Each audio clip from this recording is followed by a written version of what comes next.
Selamat malam, Sobat Katolikana. Berjumpa lagi di program Merawat Kebinekaan. Hari ini Kamis 8 Desember 2022. Dan malam ini kami akan berjalan-jalan menuju kota Solo atau kota Surakarta. Dan tema yang kami pilih adalah hiasan Natal di Solo. Kok bisa ya? Simbol-simbol agama di ruang publik kerap menimbulkan persoalan, antara lain penolakan atau pemaksaan. Misalnya kasus pemaksaan pemakaian hijab di Malioboro atau perusakan salib di makam di Yogyakarta dan Surakarta.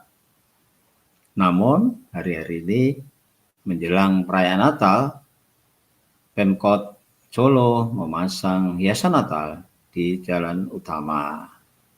Masih pertanyaan yang sama, kok bisa ya? 3 narasumber sudah hadir di studio virtual Katolikana TV. Saya undang, yang pertama adalah Halili Hasan. Selamat malam, Mas. Malam, Mas Halili. Malam. Halili Hasan adalah Direktur Riset Setara Institut di Jakarta. Narasumber yang kedua adalah Cecilia Sri Mulyani. Selamat malam Pak Lukas. Selamat malam Mas Halili Selamat Hasan. malam. Selamat malam, Bu Cecilia. Ya, Cecilia Sri Mulyani atau Mbak Yani ini adalah kepala sekolah di SMK Grafika di Solo. Dan narasumber kita yang ketiga adalah Aji Najmudin.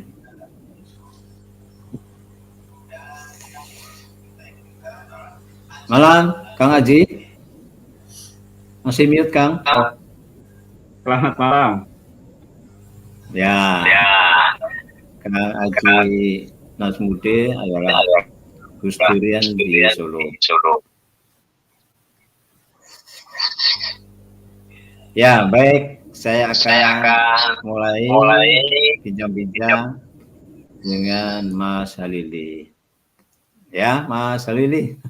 Ya. Bisa cerita nih, apakah ada riset terbaru, ada nggak ya Mas soal toleransi atau yang berkaitan dengan itu? Apakah ada temuan baru atau khususnya ini kan menjelang pemilu serentak 2024 nih, seperti apa Mas Halili? Silakan. Baik, terima kasih Mas Lukas. Selamat malam para pemirsa sekalian. Saya kira kalau setara ya selalu lah concernnya adalah soal bagaimana memperbaiki tata kebinekaan kita, bagaimana memajukan toleransi, gitu kan. Nah, tapi kalau pertanyaannya adalah soal research, ya ada 3 riset yang sedang kita kerjakan ya, yang berkaitan dengan kebebasan beragama, berkeyakinan secara umum dan toleransi ya. Punya IKT akan rilis nanti sekitar bulan Maret tahun 2023. Ini sudah 70% proses ya kita kerjakan nanti. Ya biar tetap menjadi kejutan, tunggu saja rilisnya nanti bulan-bulan. Oke.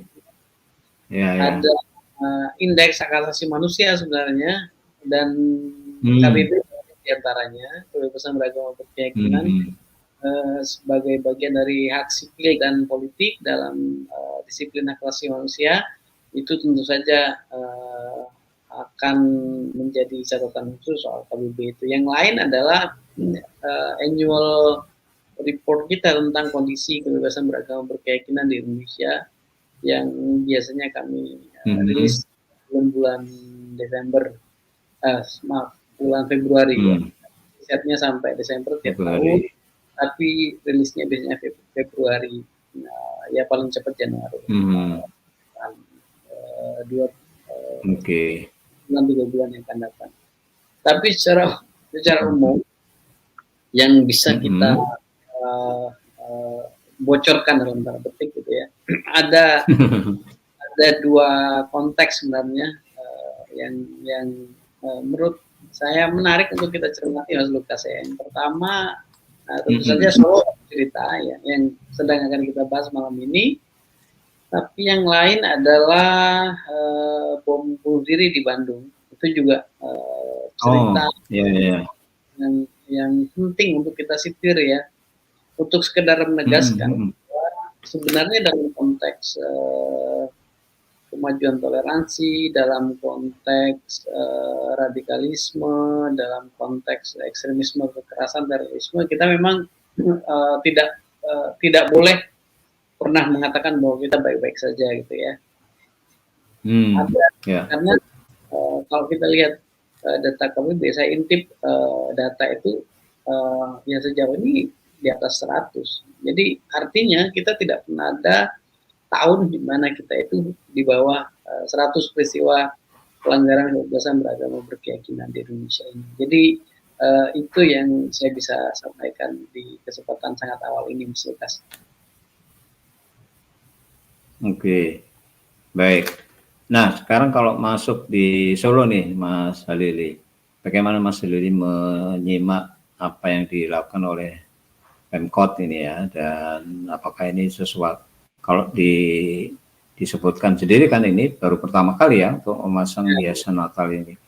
Sementara sebelumnya memasang lampion Imlek dan seterusnya itu udah pernah atau beberapa kali. Tapi kalau Natal nih baru sekali nih, Mas Halili. Nah, apa maknanya gitu? Ya, sebelum ke makna, saya kira penting untuk mengidentifikasi faktor ya. Itu relevan sekali pertanyaan itu kan artinya kita mesti mengidentifikasi faktor. Jadi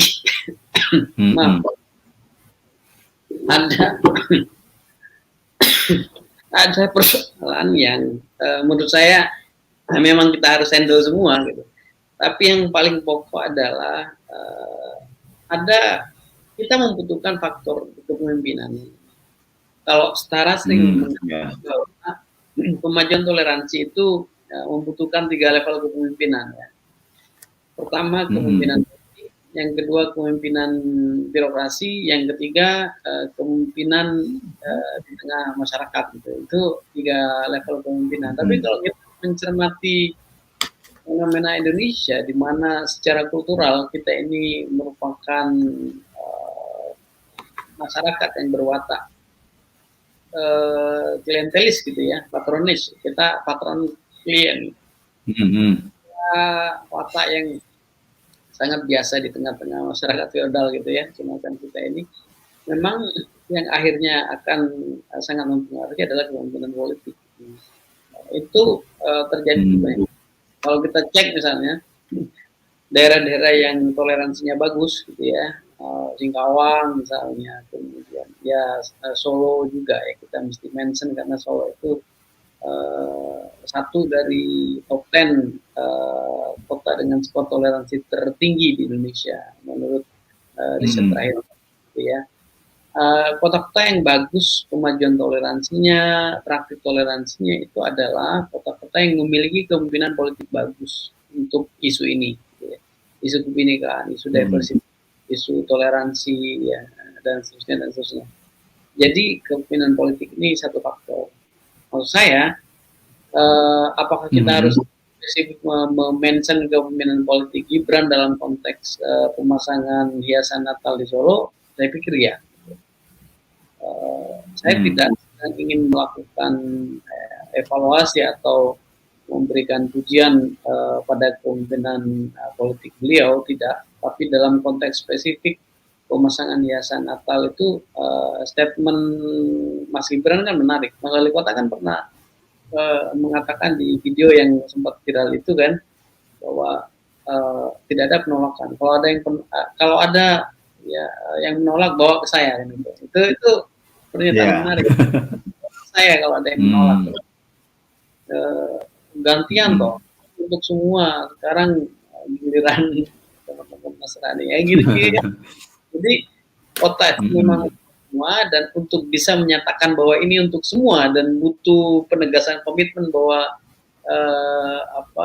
ini bukan sesuatu yang abstrak. Mimpi kebinekaan itu adalah mimpi bersama yang harus konkret ya. Untuk mengkonkretkan itu ya, pemimpinan politik, dan itu bekerja dalam konteks pemasangan hiasan Natal di Solo.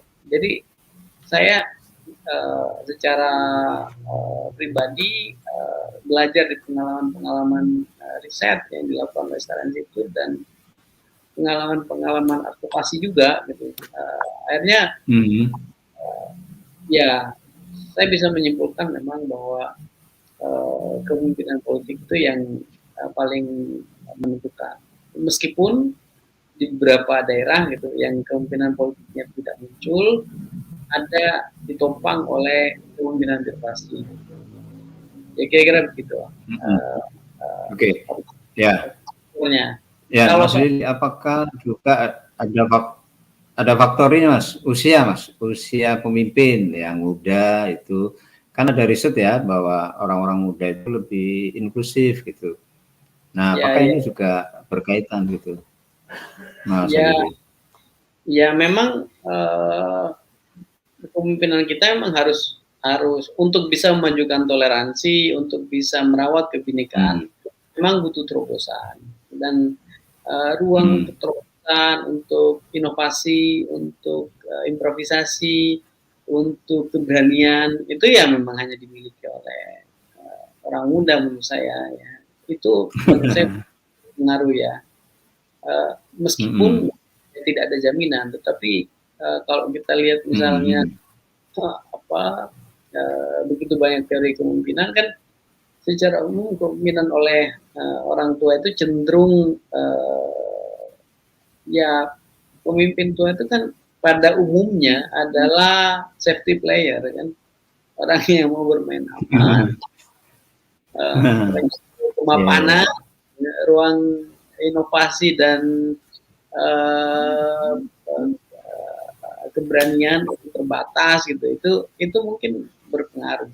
Tapi yang paling menarik ya saya kira yang mesti kita maknai bukan hanya hiasan Natalnya, Mas. Ya, hiasan Natal di ruang publik itu kita harus maknai bahwa itu adalah sebentuk statement bersama kita bahwa kita serius dengan Pancasila, serius dengan kebinekaan. Tapi refleksi yang lain adalah kepemimpinan politik seperti apa yang sesungguhnya dibutuhkan oleh kita semua untuk bisa menegaskan bahwa kebinekaan itu adalah sesuatu yang real, sesuatu yang nyata, bahwa Pancasila itu seperti yang disebut oleh Bung Karno, dia adalah realitas, gitu kan, bukan sesuatu yang di awal-awal dan bukan hanya ada di langit Nusantara, kira-kira begitu. Dan kalau kita merefleksikan kepemimpinan itu, saya sangat yakin usia satu hal ya, usia satu hal, tapi jangan lupa Indonesia yang beraneka ragam itu tentu saja faktornya tidak tunggal. Ada pasti faktor-faktor lain yang memberikan kepemimpinan politik itu menampilkan keberanian untuk memajukan toleransi, untuk mempraktikkan dan merawat kebinekaan di tengah kemungkinan hujatan atau penolakan publik yang bisa jadi hadir dari terutama kelompok-kelompok konservatif yang saluran untuk melakukan serangan itu kan semakin banyak ya, terutama dengan semakin masifnya gerakan mereka di media sosial. Kira-kira begitu. Oke. Ya, baik Mas Lili ya, untuk awal saya kira memberi ini ya gambaran ya bagaimana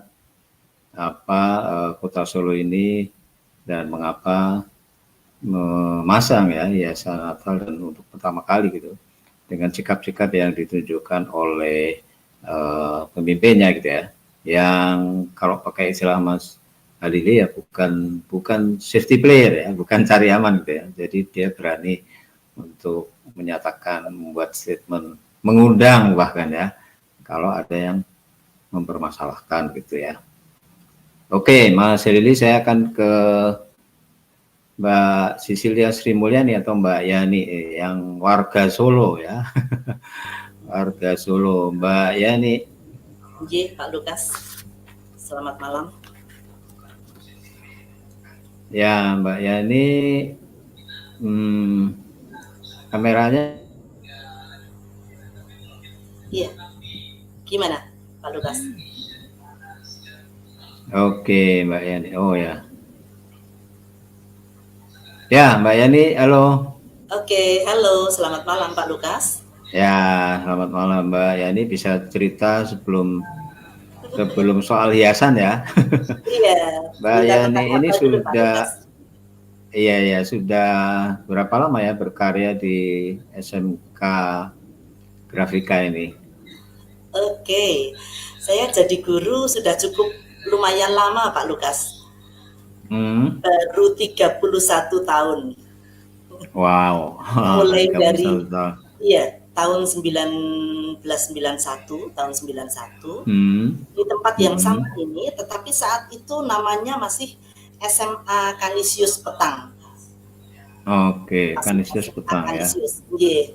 Dengan jumlah siswa yang cukup banyak saat itu 5 kelas paralel, ya sekitar 600-an begitu, 600-an siswa. Tetapi lama kelamaan ternyata SMA, anak-anak SMA itu berkurang. Atau mungkin karena KB yang sudah berhasil ya Pak ya. Sampai lama-lama kayaknya jenuh, muridnya berkurang dari gemuk menjadi kurus, dari 5 kelas paralel atau 15 kelas menjadi semakin sedikit. Akhirnya waktu Kota Solo saat itu wali kotanya masih Bapak Jokowi mencanangkan Solo sebagai kota vokasi, Pak. Kota vokasi, gitu. Kota vokasi ya, vokasi. Kota kejuruan begitu.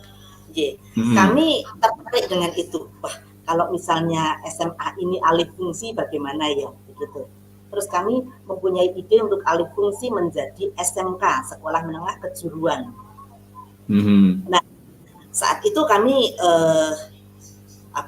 matur ke dinas, bolehkah SMA ini yang sudah cukup jenuh menjawab pertanyaan atau ajakan Pak Jokowi saat itu, Solo sebagai kota vokasi berubah jadi SMK. Kemudian dinas menjawab boleh, asal jurusannya adalah jurusan yang belum ada di kota Solo. Kemudian saat itu kami jadi karena kan kalau SMK otomotif juga sudah jenuh ya Pak, sudah banyak, kemudian mesin juga cukup banyak dan lain sebagainya. Maka kami saat itu mencari jurusan yang belum ada di kota Solo, yaitu jurusannya teknik grafika atau berkaitan dengan percetakan Pak. Belum ada di kota Solo. Sedangkan saat itu di tahun 2008-2009 kota Solo itu merupakan gudang percetakan, banyak sekali percetakannya. Nah, tahun 2009 kami alih fungsi menjadi SMK, Pak. Sekolah Menengah Kejuruan, dari SMA menjadi SMK. Akhirnya lebih menjanjikan begitu Pak ya. Terus kemudian berkembang. Sekarang sudah beda lagi dengan kurikulumnya, yang kurikulum sekarang. Yang jelas 3 tahun terakhir ini itu SMK juga agak sedih juga, karena kalau SMK itu ciri khasnya adalah praktik nih Pak. Praktik. Sedangkan pada saat pandemi siswa-siswa nggak boleh datang ke sekolah, maka pembelajaran harus tatap muka. Masa iya SMK kok teori begitu saja ya Pak ya. Maka akhirnya juga guru-guru harus mulai kreatif, kemudian menyesuaikan dengan kurikulum yang ada. Terus sekarang lama-lama hybrid, dan kayaknya kita memang dalam beberapa tahun ke depan ini cocok dengan hybrid ini Pak. Yang jelas seandainya pelajarannya itu teori bisa dengan jarak jauh, tetapi pada saat harus praktik, ya tatap muka adalah satu-satunya pilihan. tatap muka, latihan, banyak pegang alat, kemudian praktis dan sebagainya, itu yang terjadi saat ini. Oke, gitu. Baik, ya, Oke. Baik Bu Yani ya. Jadi sebagai guru dan sekarang kepala sekolah, artinya juga sebagai warga Solo ya, Mbak Yani ya. Iya Pak. Nah, bagaimana nih warga Solo ini sudah berarti kan sudah lebih dari 31 tahun ya. Iya betul. Sebagai warga ya. Iya. Gimana nih Solo ini bagaimana perkembangannya? Apakah ada? Kalau kelihatannya kan ya ada mayem saja ya Pak ya. Oh, ada mayem. Iya, kelihatannya ada mayem yang ada di Jalan Slamet Riyadi itu Pak. Oh, yang di jalan raya ya. Kalau yang di dalam-dalam bagaimana? Iya, begini Pak. Kalau Solo itu memang tampak dari luar itu sepertinya ya adem ayem. Sebetulnya semakin Bapak atau teman-teman lain melihat ke Solo, di dalamnya juga begitu kok Pak, ramah-ramah. Dan kami itu menjunjung tinggi Solo sebagai kota budaya. Kota budaya yang bagaimana? Kota budaya yang penuh toleransi, yang tepo selironya tinggi, yang ramah. Nah, itu yang kita unggulkan, itu yang kita kedepankan. Kemudian mungkin nanti Pak Lukas juga tanya lagi, lah apa iya yang benar saja, karena dulu kan mungkin beberapa saat yang lampau itu ada sebutan ya Pak ya, bahwa kota Solo itu bisa disebut bersumbu pendek begitu ya, begitu ada api sedikit, begitu api sedikit bul. Tapi akhir-akhir ini nampaknya semakin asik, semakin baik, semakin ramah Pak. Ini terjadi juga dengan yang ada di Pasar Gede, Balai Kota dan sekitarnya, di mana akhir-akhir ini kita melihat ya, mulai tanggal 1 Desember kemarin ada ornamen-ornamen cantik, ornamen-ornamen yang meriah di sana yang berkaitan dengan Hari Raya Natal. Nah, bisa tetap adem ayem ya? Kenapa ya? Mungkin begitu pertanyaannya ya Pak ya. Yang jelas yang saya ketahui, Pemkot itu kini saat ini Pak sedang fokus pada melakukan pembinaan dan pemeliharaan kerukunan umat beragama. Dengan cara apa? Yaitu mensupport FKUB. Ada FKUB ya Pak ya, yaitu Forum Kerukunan Umat Beragama. Itu yang tingkat kota. Sehingga kegiatan-kegiatan yang berkaitan dengan toleransi umat beragama akan sangat disupport. Selain itu, di tingkat kecamatan Pak juga dibentuk Forsitoga. Forsitoga itu forum silaturahmi tokoh agama. Ya, jadi kalau tadi FKUB itu di tingkat kota, ya, di tingkat yang lebih kecil yaitu di tingkat kecamatan-kecamatan ada Forsitoga, forum silaturahmi tokoh agama. Nah, ini mungkin yang membuat suasana sejuk juga Pak. Ini yang bisa mendukung, Solo Kota Budaya memang asik nih, menjadi tempat yang ramah, yang bisa welcome pada semua orang dari manapun, dari budaya apapun, dari agama manapun dan sebagainya. Itu bisa hadir dan enjoy di Solo. Ngaten Pak Lukas. Baik. Terima kasih Mbak Yani. Berarti sudah lupa ya, dulu pernah ada demo jalan yang gambarnya salib.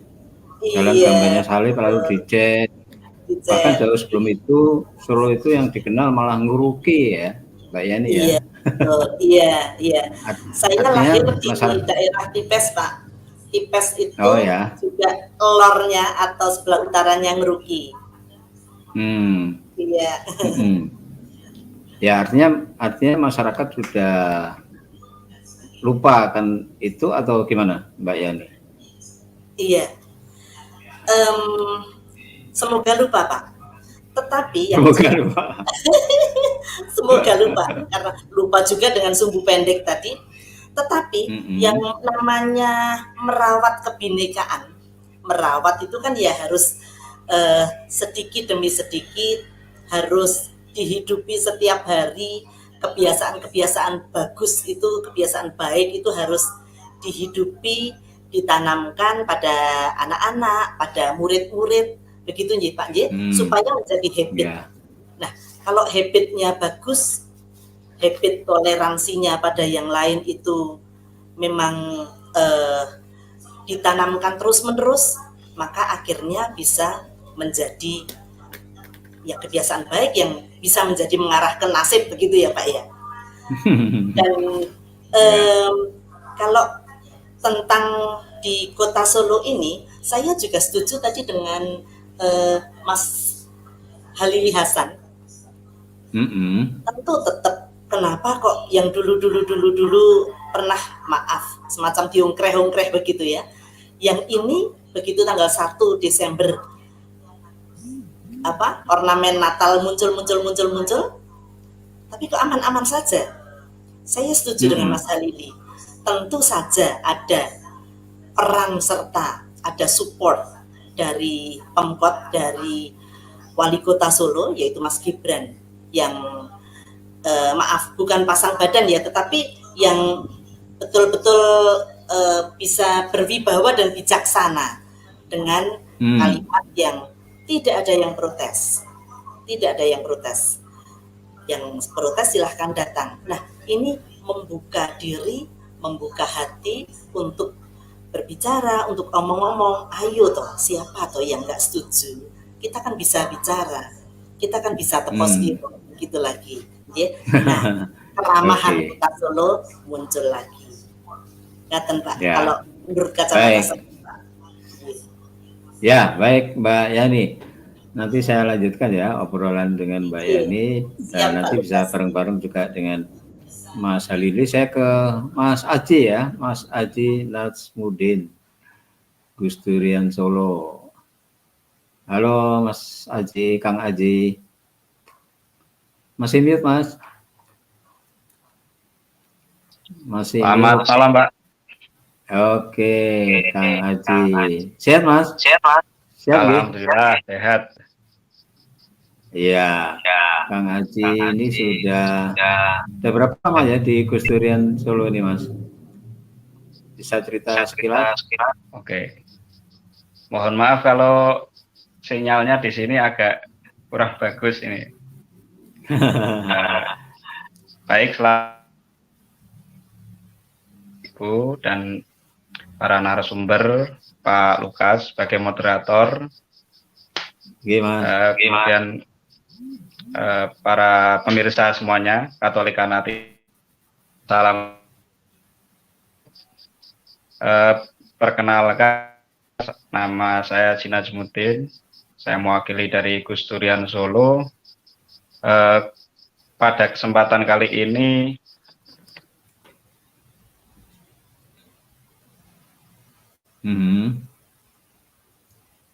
silakan Mas.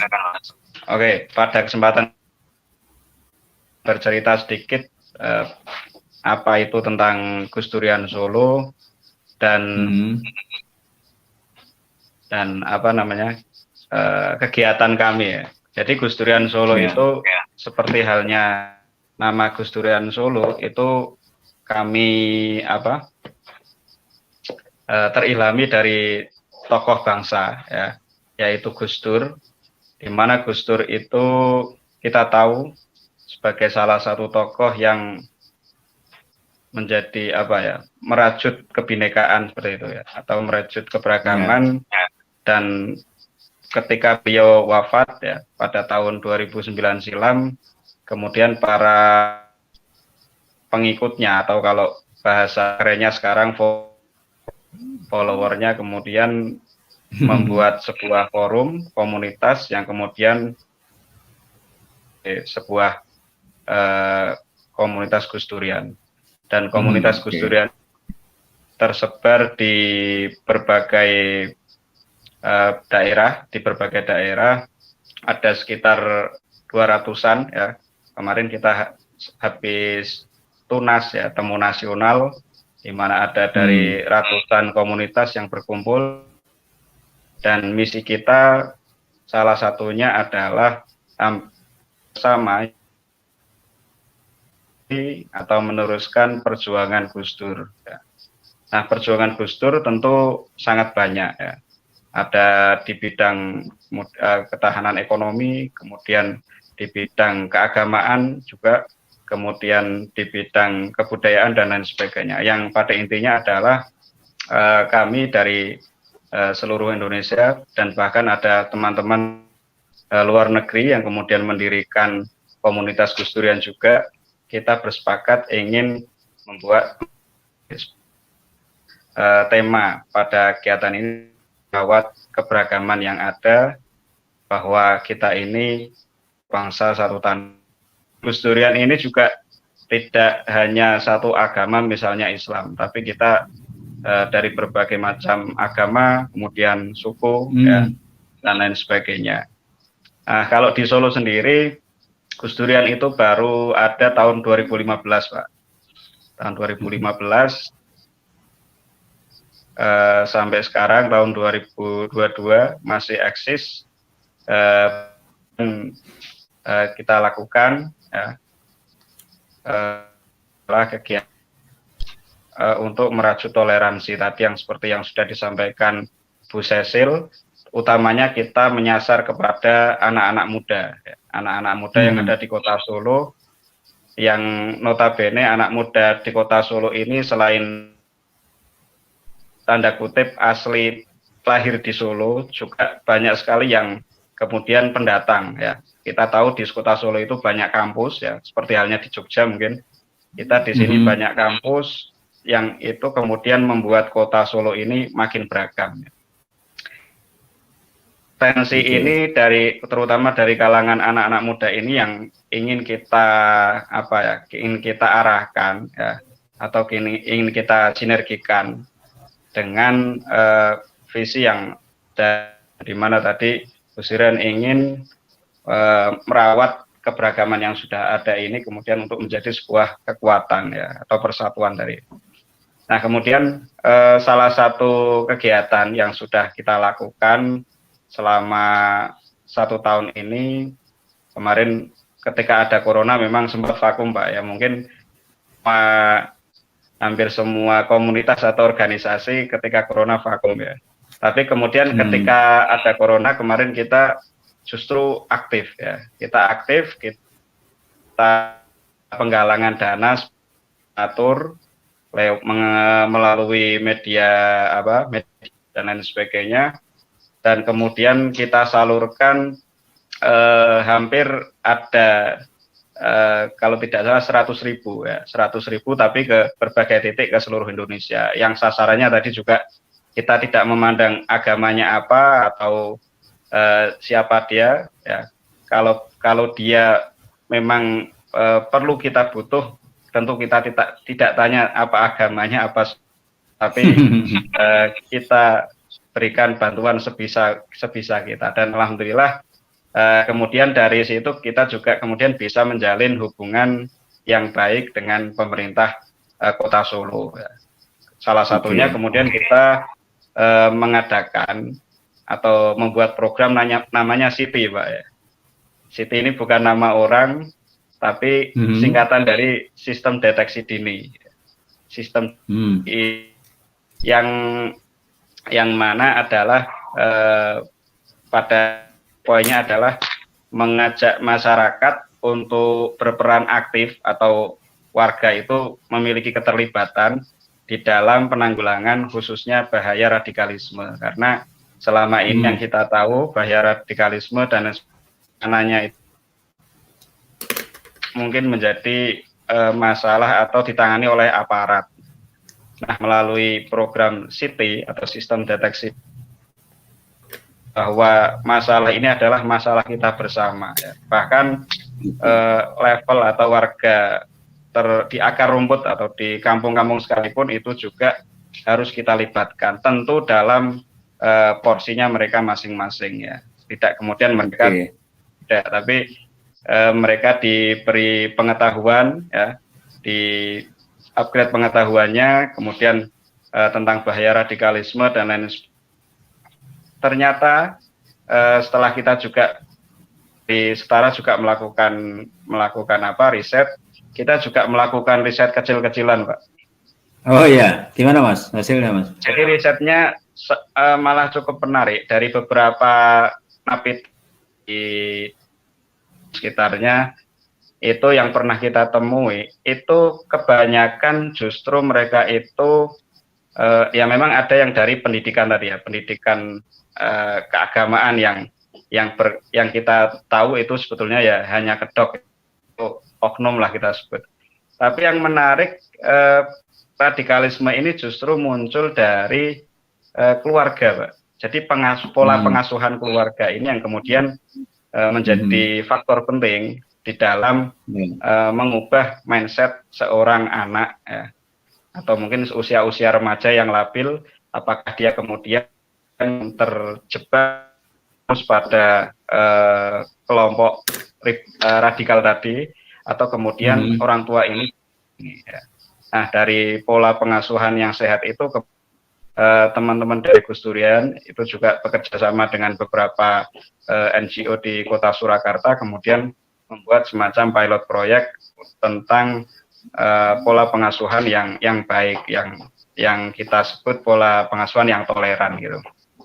Oke, ya. Mas Haji, ada beberapa hal yang kita laksanakan di beberapa tahun belakangan dan sekarang masih berjalan. Kita juga menjaring, kita punya namanya grup atau komunitas jejak zaman anak muda Kota Solo. Di situ sudah beragam campur baur, misinya sama. Kita ingin Kota Solo ini menjadi kota yang tadi seperti yang Gus Hasil, kota yang adem ya.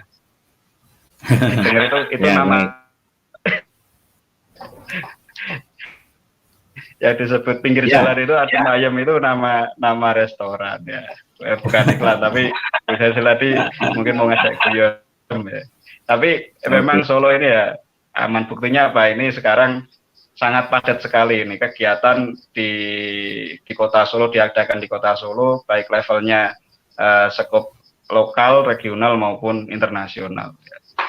Seperti itu Pak Lukas, mungkin nanti kita banyak disambung di diskusi gitu ya.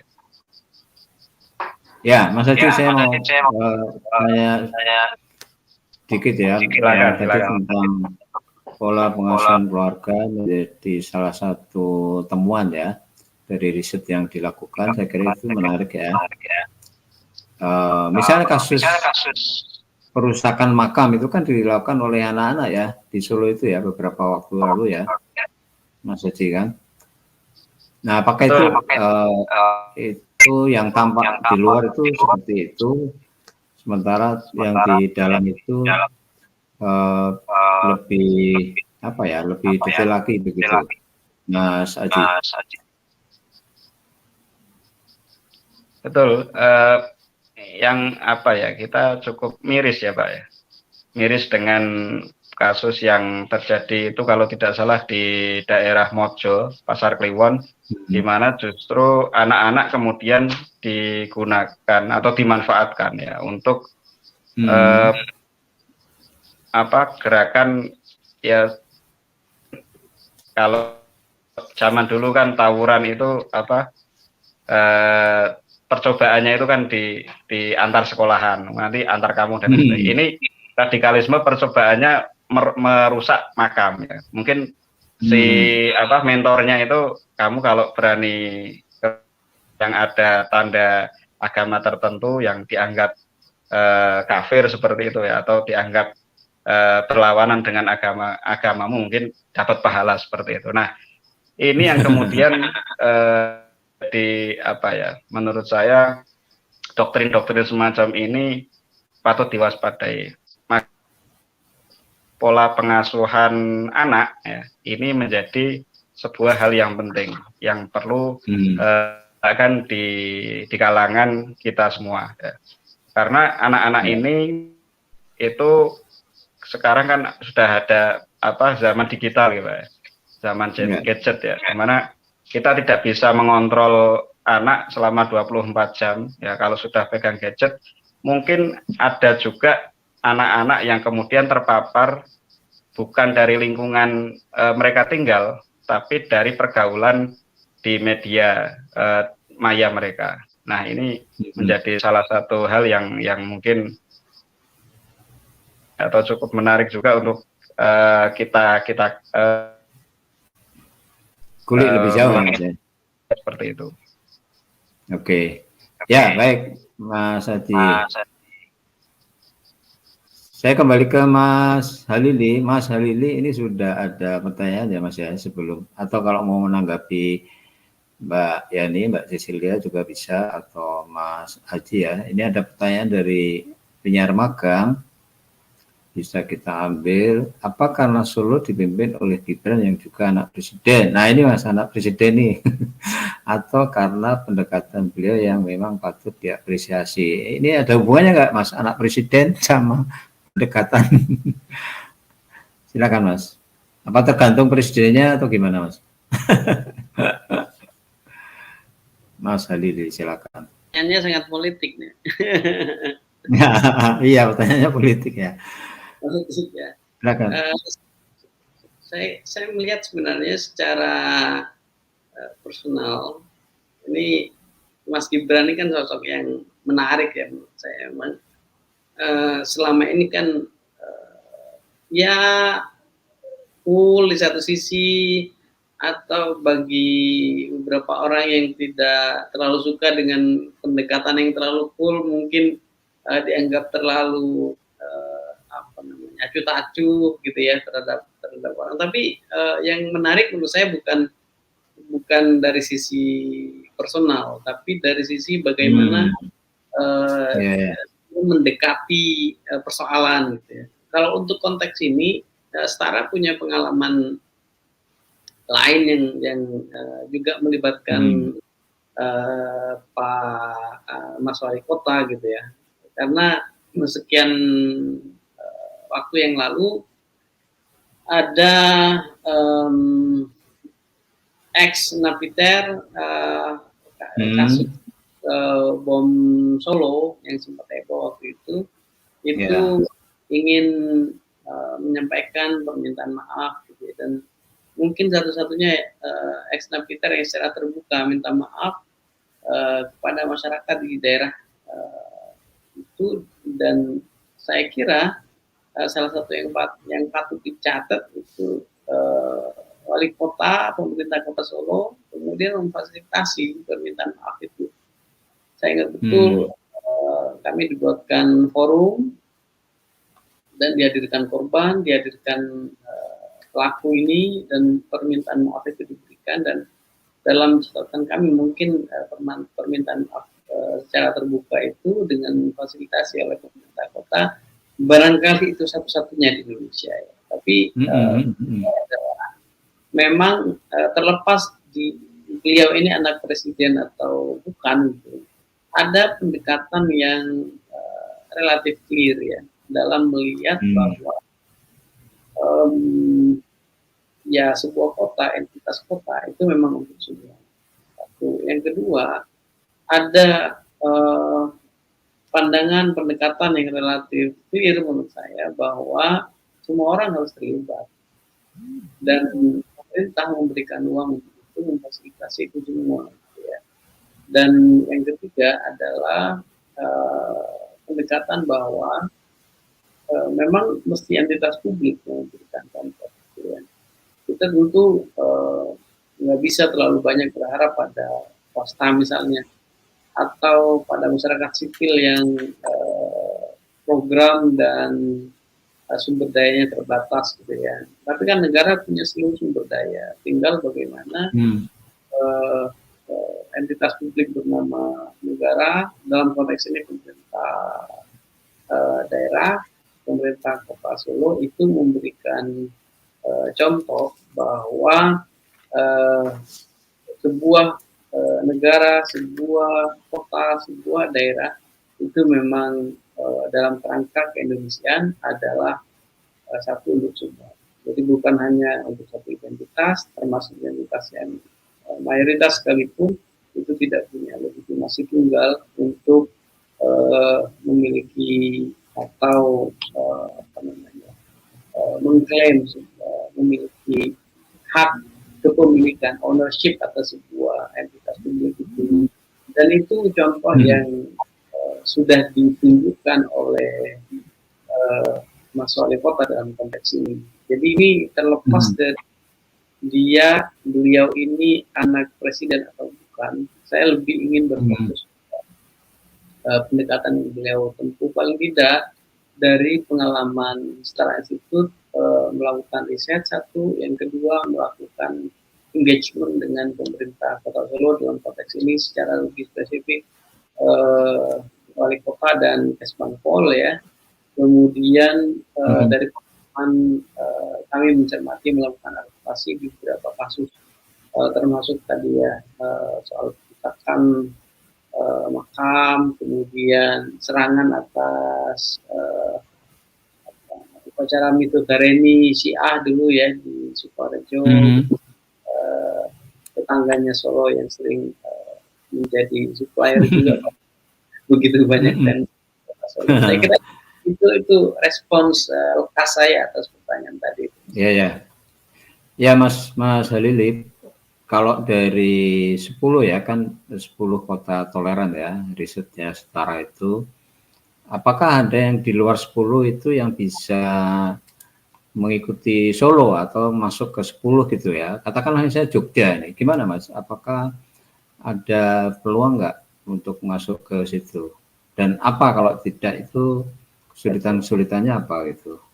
Ya, kalau parameternya adalah indeks kota toleran yang dirilis oleh Setara Institute setiap tahun, ya memang balik pada 4 variabel itu, 4 variabel yang diturunkan dalam 8 indikator gitu ya.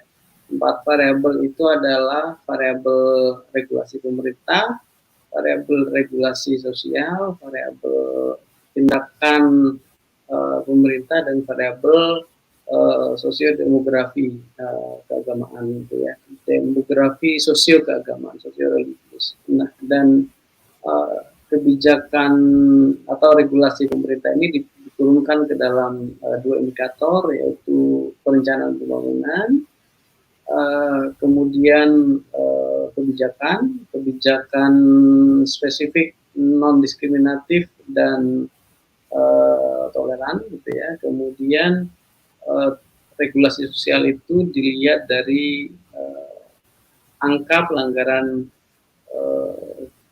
kebebasan beragama berkeyakinan dan pelanggaran-pelanggaran yang berdimensi intoleransi.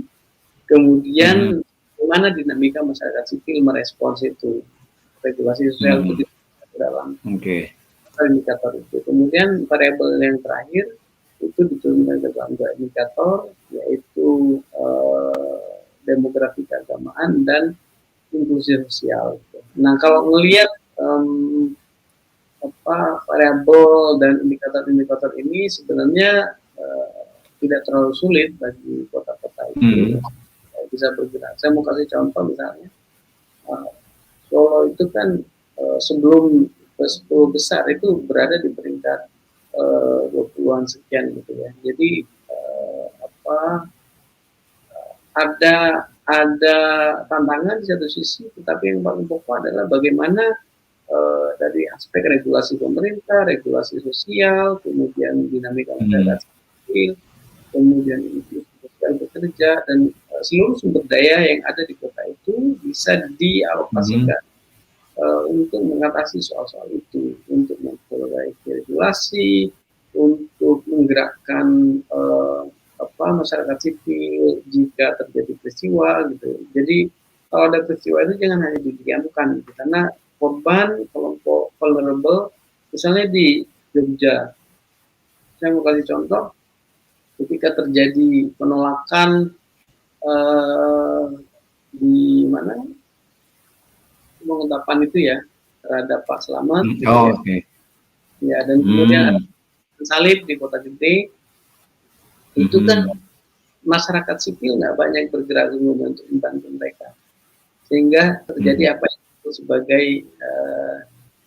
reviktimisasi. Jadi sudah jadi victim dia, dan kemudian mereka dipaksa untuk tanda tangan, terutama yang kasus Kota Gede itu kan dipaksa untuk tanda tangan surat pernyataan bahwa mereka tidak keberatan saat itu korbannya di bawah tekanan itu. Jadi korban kemudian dikorbankan lagi dengan apa yang sering publik Jogja disebut sebagai kearifan lokal. Termasuk itu kan pernah terucap di mana bumi dipijak di situ langit dijunjung, kira-kira seperti itu menurut saya agak tricky memang. Karena apa? Karena dalam konteks peminggiran, diskriminasi, intoleransi terhadap minoritas, jargon semacam itu hanya dijadikan sebagai alat pembenar untuk memaksakan perspektif dan banyak terhadap yang sedikit.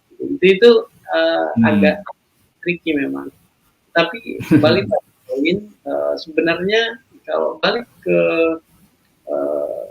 variabel-variabel itu, pada indikator-indikator itu, kalau kota itu memang betul-betul punya komitmen untuk memajukan toleransi, memajukan praktik toleransi di situ, tidak sulit untuk menggerakkan kota ke level yang lebih tinggi dalam indeks toleransi kota-kota itu.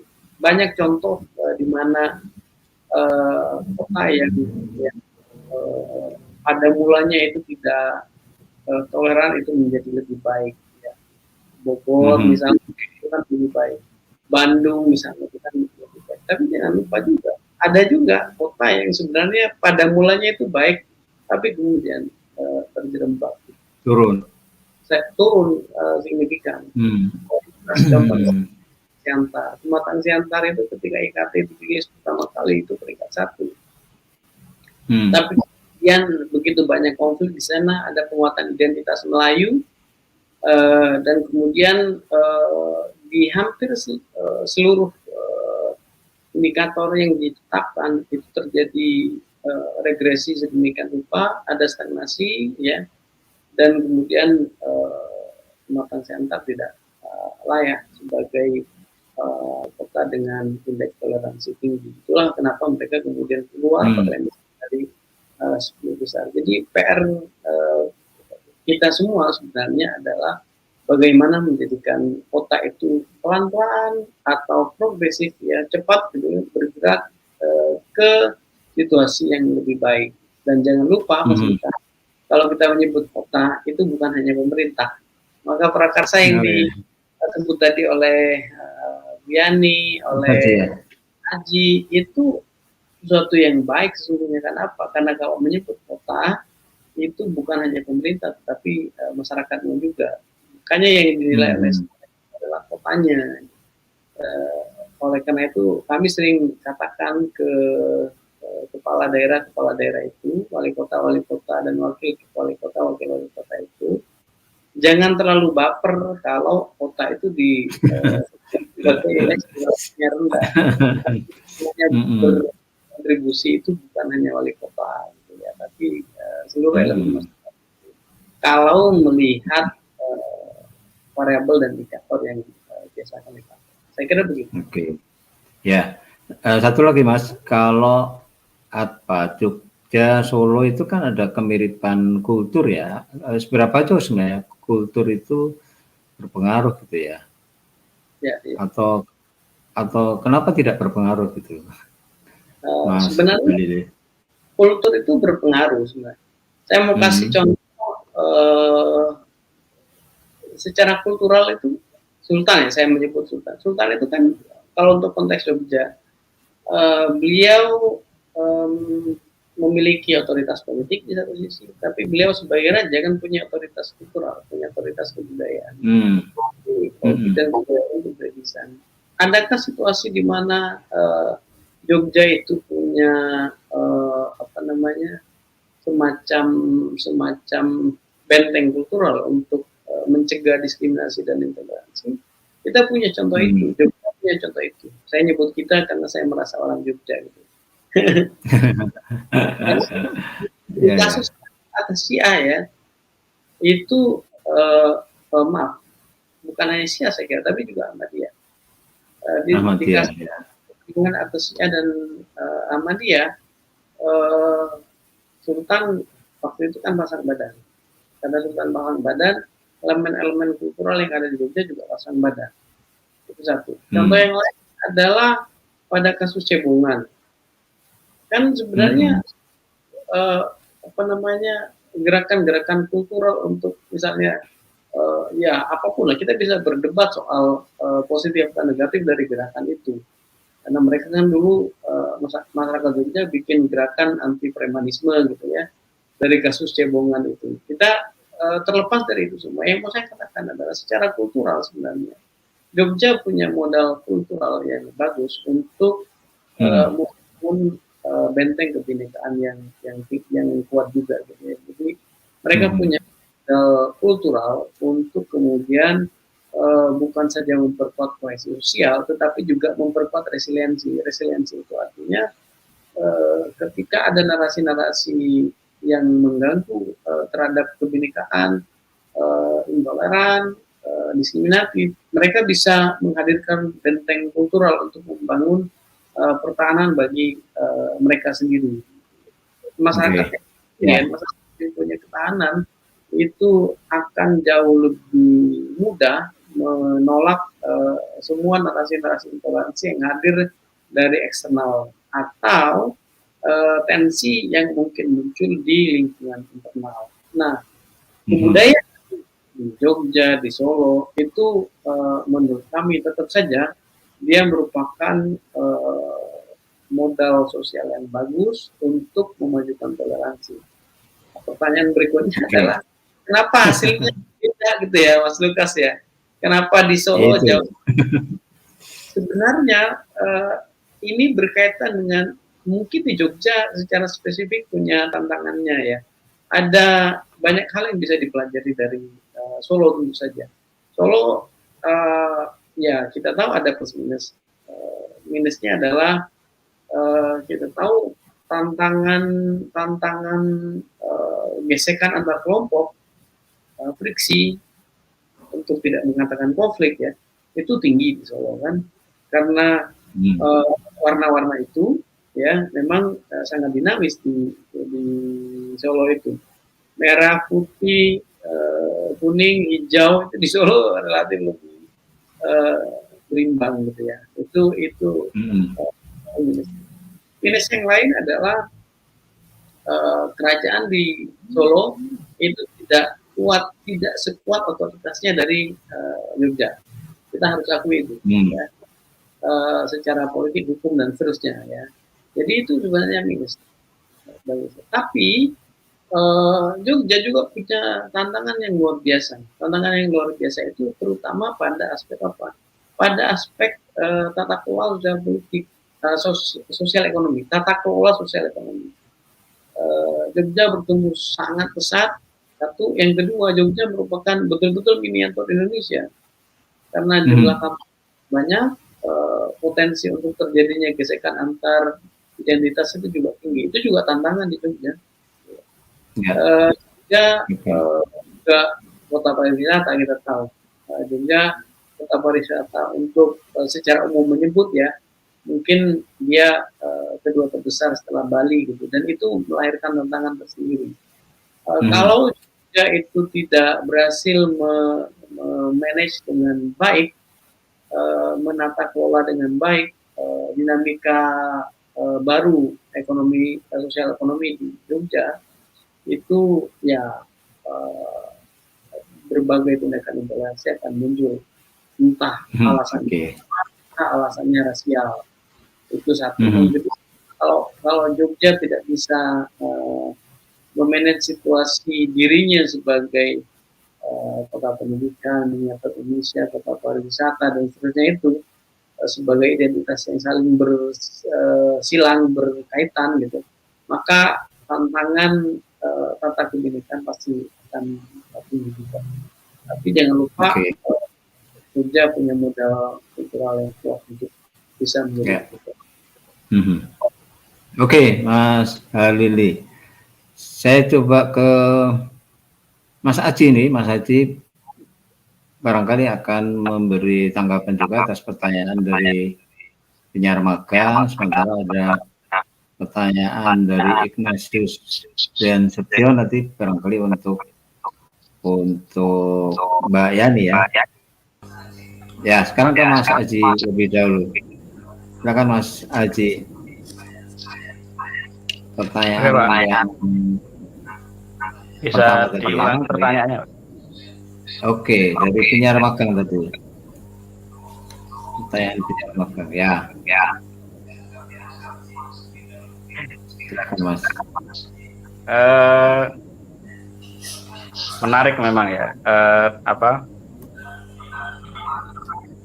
Seorang anak muda, dalam artian usianya mungkin masih seusia saya ya, 35 tahunan gitu. Tapi kemudian sudah memimpin kota yang cukup tua gitu ya, yang cukup bersejarah.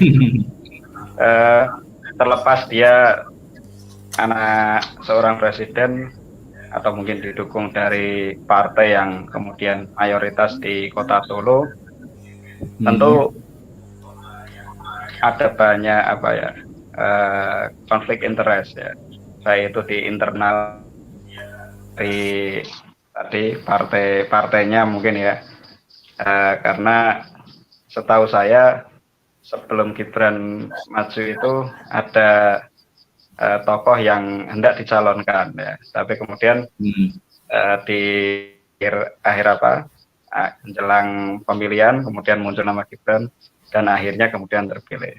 Tapi sejauh ini kalau saya mengamati Gibran mampu membangun komunikasi yang baik, itu kunci. Mungkin dia bisa memanfaatkan media ya. Yang paling saya lihat itu di Twitter. Di Twitter dia membuka semacam ruang ya untuk warga, bahkan kemudian tidak hanya warga kota Solo ya, kemudian warga Solo Raya atau bahkan lain pun ikut-ikutan sambat itu kan. Misalnya ada keluhan apa, kemudian ditulis di Twitter itu, dan pola komunikasi seperti itu saya rasa mungkin cukup bisa dikatakan efektif ya, dalam artian kemudian warga itu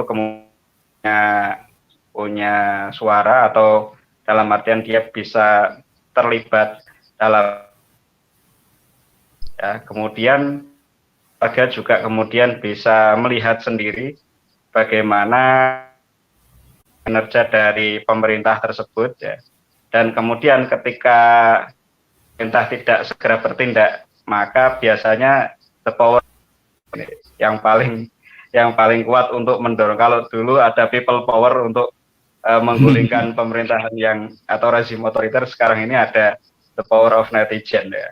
Baik itu yang baik, ini menjadi satu dinamika yang menarik. Nah, kemudian kalau dalam konteks dalam membangun kota Solo, ya, sebetulnya Gibran dia meneruskan apa yang sudah dilakukan oleh para wali kota sebelumnya, seperti adanya hiasan-hiasan. Tapi kalau memang pada kasus hiasan pohon Natal ini memang baru terjadi di pada saat Gibran ya. Kalau mungkin pas Imlek ya, Imlek itu kan yang paling rame, itu ada lampion. Kemudian pada saat ada acara-acara yang lain itu juga ada ornamennya. Ramadan itu juga ada kayak ketupat gitulah ya, dan lain sebagainya. Nah, ini menurut saya kalau misalnya kaitannya dengan apa hal tersebut ada manfaatnya, saya rasa mungkin secara kultur tadi ya, membangun kultur atau budaya tadi saya rasa sangat besar sekali manfaatnya. Karena perjumpaan ya, saya mengistilahkan perjumpaan. Itu kan bisa secara fisik ya.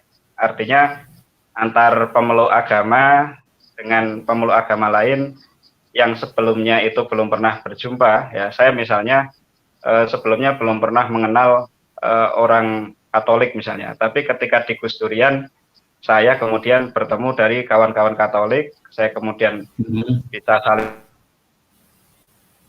bukan hanya dalam persoalan agama tapi dalam hal-hal lain yang lebih luas dan lain sebagainya, itu bisa dikatakan kemudian saling mengenal. Hal itu kita kemudian saling menghormati dan lain sebagainya.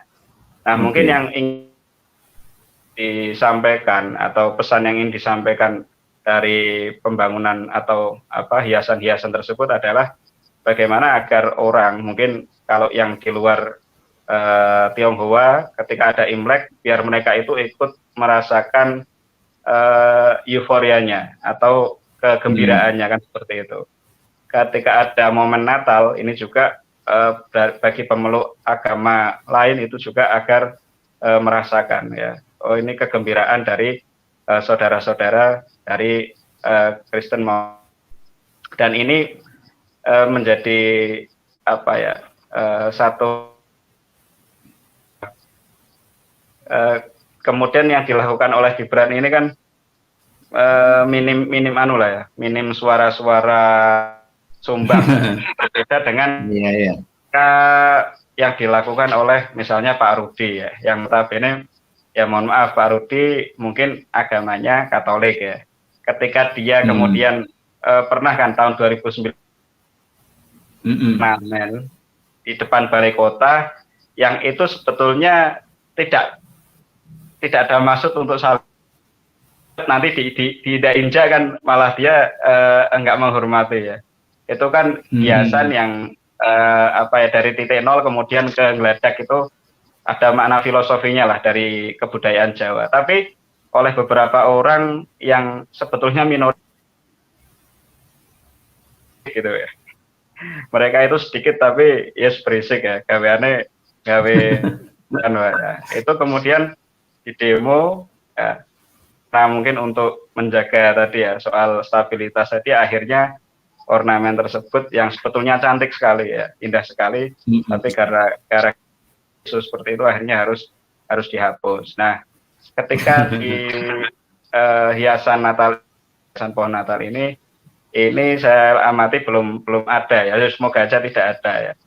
Dan ketika kemudian tidak ada aksi misalnya demo dan lain sebagainya, kemudian masyarakat kemudian bahkan ada yang selfie di pohon tersebut dan lain sebagainya, sharing ke media sosial, ini menjadi sebuah hal yang positif dan dibagikan tidak hanya bagi warga Kota Solo, tapi kemudian semoga juga bisa menular ke daerah-daerah yang lain. Oke, ya. Baik, Mas Haji.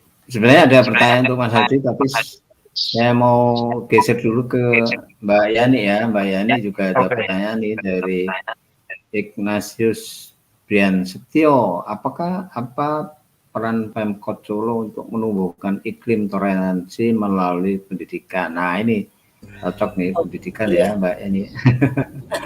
Silakan, Mbak. Baik, terima kasih Pak Lukas.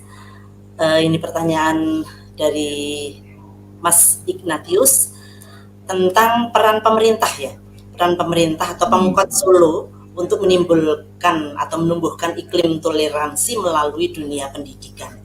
Ya, kalau untuk pemerintah Kota Solo ini sebetulnya memang kebijakannya juga turun dari atas juga, yaitu dalam hal ini untuk diambil dari Menteri Pendidikan, Pak, atau Kementerian Pendidikan, yaitu ini selaras dengan kurikulum yang saat ini kita jalani, yaitu kurikulum Merdeka. Kurikulum Merdeka itu sebetulnya tujuannya satu, mewujudkan profil pelajar Pancasila yang baik. Ya, atau kebanyakan disebut dengan P5 sekarang ini Pak, Proyek Penguatan Profil Pelajar Pancasila. Itu terus yang selalu didengung-dengungkan. Nah, akarnya kan dari Pancasila. Akarnya dari Pancasila yang di sana ada sangat dalam toleransi begitu. Maka dalam implementasi atau pelaksanaan kurikulum Merdeka yang mana selalu menyangkut pautkan dengan profil pelajar Pancasila karena tujuannya memang membentuk manusia yang atau profil yang memaknai Pancasila secara mendalam, itu bahkan dilakukan dengan cara semacam senam begitu Pak, hampir tiap pagi atau paling tidak seminggu 2 kali, itu selalu semua di kalangan pendidikan, tidak hanya SMA, SMK, tetapi juga SD, SMP, itu semua pakai senam profil pelajar Pancasila. Sampai anak itu apal Pak ya. Kalimatnya kan ada yang begini. Kita belajar Pancasila, kita bernafas dalam sila-silanya. Nah, itu didengung-dengungkan terus. Kalau kita pelajar Pancasila, bernafas saja menggunakan nafas sila-sila yang ada. Iya, sila-sila yang ada. Itu kan maka dihidupi tiap hari, dilatih tiap hari agar kita toleransi. Begitu ya Pak ya. Kalau di kami, di sekolah kami, kebetulan di SMK Pak ya, kami memiliki moto juga, yaitu 2C1H, kompetensi, creativity, and humanity. Nah, yang kami kaitkan dengan profil pelajar Pancasila ini adalah humanity-nya atau humanitasnya Pak, humanisnya. Kalau siswa atau anak didik itu mempunyai sifat humanis, care for others, peduli pada yang lain, peduli pada sesama, siapa atau sesamanya? Ya semua yang ada di sekolah itu. Kalau dalam satuan pendidikan, kalau di kota ya siapa atau sesamanya? Ya semua yang ada di kota itu.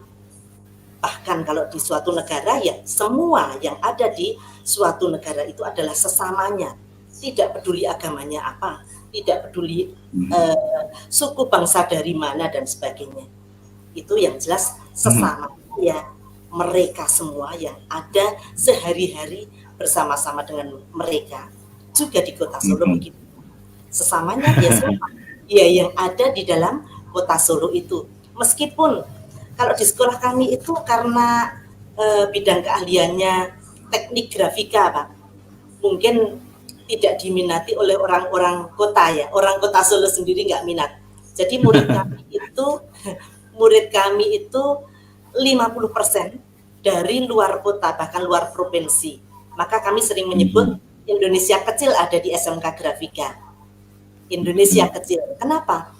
Di sana ada murid-murid yang asalnya dari Papua, dari NTT, dari Mentawai, dari Sumatera Utara, dan dari tempat-tempat lain yang berbeda-beda, yang sungguh untuk bersekolah, untuk belajar, untuk berlatih, itu harus mengedepankan humanity yang tinggi, toleransi yang tinggi, sehingga nanti terbentuk profil pelajar Pancasila yang baik, sejalan dengan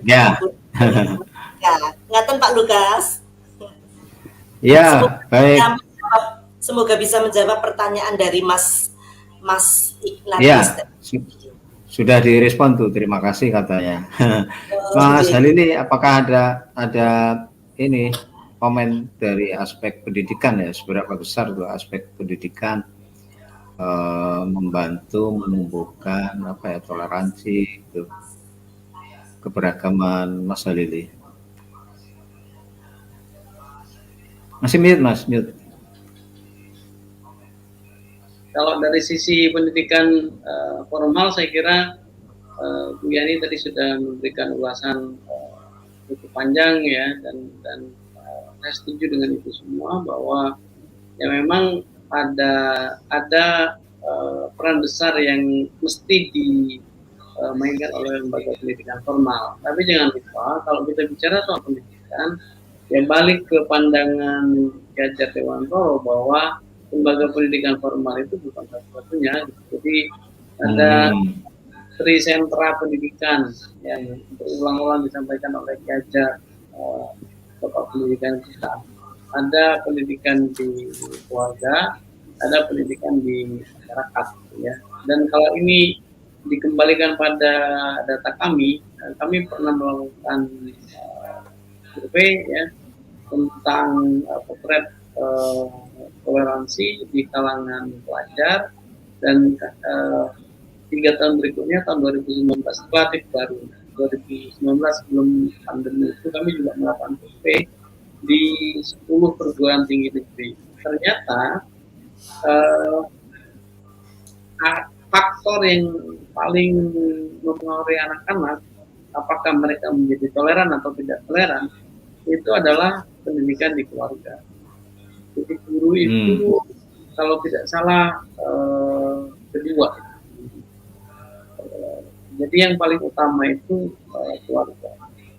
Artinya bagaimana keluarga membentuk anak-anak itu pada akhirnya akan menentukan bagaimana ekspresi mereka di depan publik. Saya jadi ingat apa yang tadi disampaikan oleh Mas Haji ya, ketika anak-anak di daerah Mojo itu melakukan perusakan makam, itu jangan-jangan memang kalau ini Mas Haji menyebutnya sebagai coba-coba, jangan-jangan itu tes aja dari rekruter itu gitu ya, untuk melatih kemilitanan mereka, seberapa militansi mereka bisa dibentuk, itu antara lain diuji cobakan dengan keberanian mereka untuk memulai makam.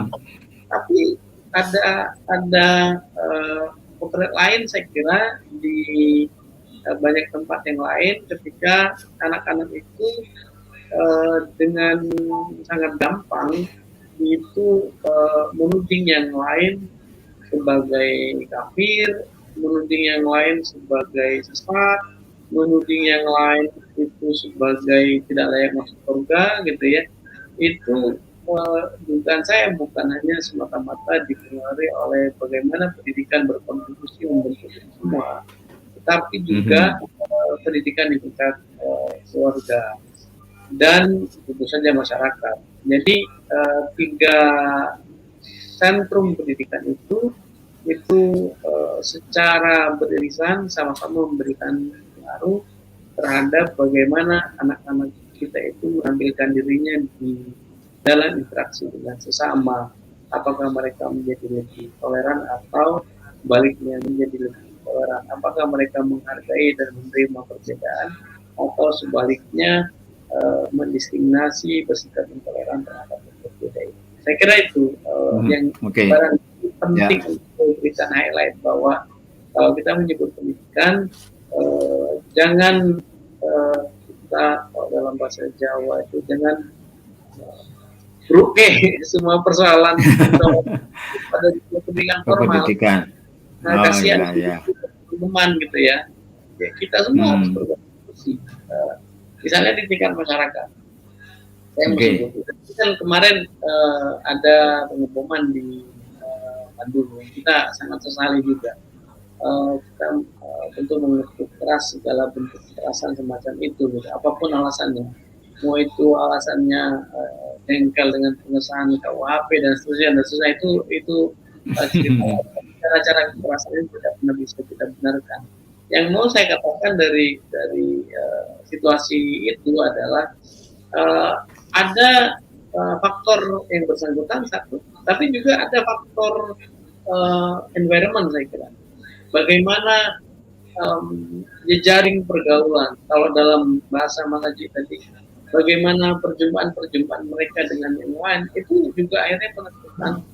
Maka kalau masyarakatnya acuh tak acuh mengeksklud seseorang dari tata sosial yang sebenarnya bisa dibuat lebih toleran, maka yang bersangkutan akan merasa excluded gitu ya. Jadi memang ada titik di mana kita mesti menerima kelompok-kelompok yang relatif intoleran itu sebagai bagian yang juga harus kita sadarkan masyarakat sebagai masyarakat. Masyarakat itu juga dengan mengeksploit mereka, karena kalau masyarakat mengeksploit mereka, mereka akan semakin militan, tingkat resistansi mereka terhadap yang lain akan semakin tinggi. Kalau situasinya demikian, ada 1-2 orang yang memfasilitasi mereka untuk melakukan pengeboman, mereka akan melakukan pengeboman. Ngapain juga masyarakat tidak menerima saya kok, gitu. Jadi ini sesuatu yang barangkali harus kita ingatkan kepada kita semua bahwa social environment itu juga memberikan daya dukung bagi pembangunan masyarakat kita, warga-warga kita, apakah mereka akan menjadi lebih toleran atau sebaliknya akan menjadi intoleran dan resisten terhadap Oke. Ya Mas. Ya, sebelum ke Mas Haji, ini tadi dari Paula ya, Paula Maria Widianti itu memberi harapan ya, semoga toleransi khususnya dalam beragama di desa semakin baik, berawal juga dari keluarga, lingkungan sekitar dan lingkungan pendidikan. Ya, ini mengamini ya yang kita diskusikan ya para narasumber. Baik, sekarang ke Mas Haji, ini dari Bambang Rusiantono. Mas Haji, mungkinkah Gus Durian Solo membuat program yang rutin untuk pembinaan ke masyarakat Surakarta tentang pentingnya merajut kebinekaan bekerjasama dengan Pemda tingkat kelurahan? Gimana Mas Haji? Mas Haji. Silakan Mas. Oke, terima kasih. Tanya Bambang Rusiantono ya. Jadi memang selama ini Gus Durian Solo ya, dalam teman Gus Durian Solo itu biasa posisi bukan sebagai aktor yang di depan, tapi kita di sisi kulturalnya, Pak. Artinya kita ingin bahwa yang menjadi aktor-aktor penentu itu adalah satu ya tentu pemerintah itu sendiri ya sebagai kebijakan di mana mereka bisa power atau kekuasaan kebijakan yang kemudian mampu itu kemudian menjadi aman. Itu kemudian terwujud sisi sosial ekonomi, karena salah satu faktor yang sebuah daerah atau masyarakat itu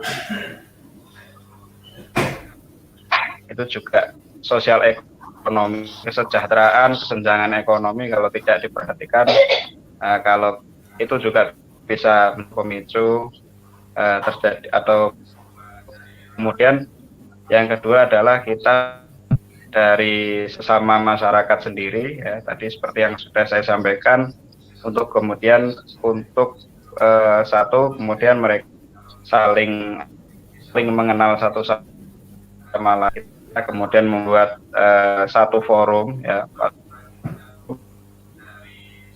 dan kemudian dari situ minimal kalau kami memang mengambilnya segmennya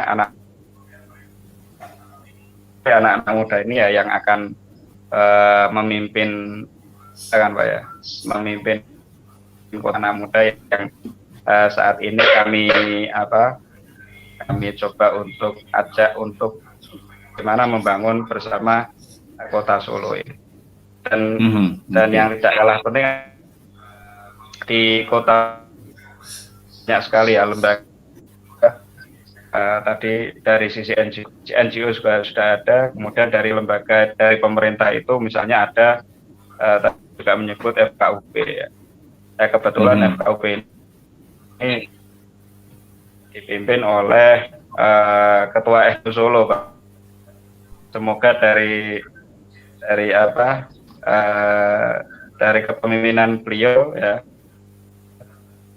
kalau mampu menjembatani lah, jadi jembatan antar kelompok, antar warga, agar Kota Solo ini kemudian makin kondusif ya. Kalau misalnya pertanyaan tadi, apakah Gus Durian Solo membuat program, ya tentu sangat ingin ya. Tapi kembali lagi bahwa jangan-jangan kami ingin tapi kemudian pemerintah tidak ingin kan. kan seperti itu ya. Biasanya seperti itu. Tapi biasanya malah kita dari Gus Durian Solo karena memiliki jejaring tidak hanya di Kota Solo ya, punya program, punya gagasan yang kemudian kami coba misalnya untuk membuat peraturan yang itu kemudian implementasi sedang kami implementasi dari RAN PE. Mas Halil sangat mengenal dengan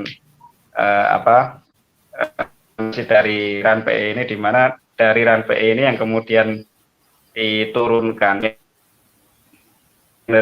dalam perwali atau keputusan di tingkat pemerintah kota yang dari RAN PE keterlibatan masyarakat, kemudian pemerintah kemudian sangat perhatian terhadap bahaya seperti itu Pak Lukas. Ya Mas Haji, waktu kita tinggal 1 menit nih. Saya mau minta Mbak Yani dan Mas Halil singkat saja. Apakah tadi memasang hiasan Natal atau simbol-simbol agama itu memang penting gitu ya? Atau ada yang lebih esensial gitu? Singkatnya bagaimana nih? Mbak Yani, mulai Mbak Yani. Ya, kalau tentang penting atau tidak penting ya Pak ya, ini yang jelas kita kembali kepada bagaimana merajut kebinekaan atau bagaimana menumbuhkan toleransi yang lebih, ya dengan segala cara, antara lain dengan cara ini, memasang ornamen-ornamen yang ada di tengah kota. Kalau yang ada di toko-toko kan sudah sering ya, tetapi kalau begitu kan langsung kelihatan reaksinya.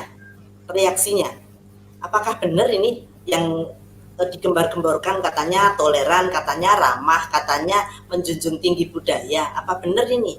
Nah, ternyata setelah dipasang begitu, ya Solo memang adem, Solo memang ramah, Solo memang asik.